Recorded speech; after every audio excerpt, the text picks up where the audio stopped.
Right guys, welcome back.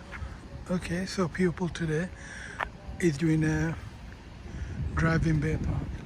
So you can see we're doing a driving left bay park. You'll see the mirrors have been done, the signals done, the left blind spot's checked. We're coming into our bay. It looks like we might miss our bay. You'll see the reference is slightly off there.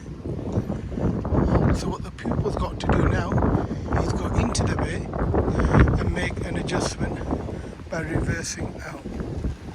So we'll see there, slightly, there we are, that's the adjustment she's made. And she's now inside her bay within 43 seconds. So that's Amber teaching Sherne. Congratulations, well done.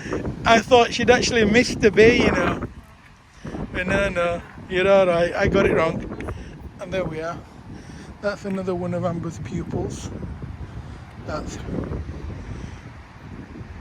ready for, I believe, her driving test. So the manoeuvre itself is fine. She's having a quick check, but she's having a physical inspection, making sure she's in.